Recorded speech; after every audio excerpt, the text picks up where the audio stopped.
मैदान गातो तो जेना रणबंकावा जे रनનું मैदान गातो तो જેના આગળ દુશ્મનોનું શીશ ઝૂકતું હતું જ્યારે માતૃભૂમિની રક્ષા માટે ઉતરાવી હતી તો એવી નાયકા દેવીને ચરણ વંદન છે અહીં ઉપસ્થિત આદરણીય ગુરુજનો અને મારા વાલા દેશભક્ત મિત્રો આજે જ્યારે આપણે આપણો 77મો પ્રજાસત્તાક દિવસ ઉજવી રહ્યા છે ત્યારે મને એક એવી નારી શક્તિ વિશે વાત કરવાનો ખૂબ જ ગર્વ થાય છે જેનું નામ સાંભળીને અફધાન શાસક શિહાબુદ્દીન કોરી પર થરથર ધ્રુજવા લાગ્યો હતો એ વિરંગના એટલે પાટણની ગાદીની રક્ષા કરનાર અને સોલંકી વંશના મહારાણી નાયકા દેવી મિત્રો ઇતિહાસના પાનાઓમાં આ નામ કદાચ દબાઈ ગયું છે પણ ભારતની અસ્મિતા બચાવવા આમનો ફાળો અમૂલ્ય છે. ઈસવીસન 1878માં જ્યારે મોહમ્મદ ઘોરીએ ગુજરાત પર આક્રમણ કર્યું ત્યારે તેને એમ હતું કે એક વૃદ્ધાસ્ત્રી અને નાના બાળક સામે જીતવું એ સરળ હશે પરંતુ તેને ખબર નથી કે તે ગુજરાતની સિંહના સામે ટકરાવા જઈ રહ્યો છે.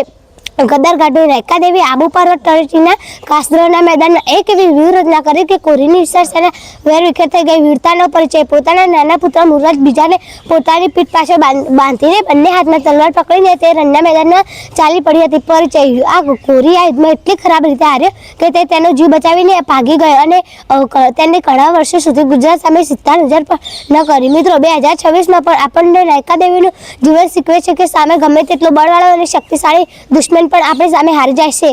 સ્ત્રી માત્ર કબડા નથી પરંતુ તે શક્તિનું સ્વરૂપ છે. ચાલો આપણે બધા સૌ મળીને આ ગણતંત્ર દિવસને સંકલ્પ કરીએ કે આપણા દેશના ગૌરવશાળી ઇતિહાસને યાદ રાખીશું અને હંમેશા માટે માતૃભૂમિની રક્ષા માટે તત્પર બનીશું. અંતિમ પંક્તિ ઇતિહાસના પાને સુવર્ણ અક્ષરે નામ છે. ઇતિહાસના પાને સુવર્ણ અક્ષરે નામ છે. ભારતની દીકરીને કોટી કોટી પ્રણામ છે. ભારત માતા કી જય. વંદે માતરમ. બસ અસ્તુ.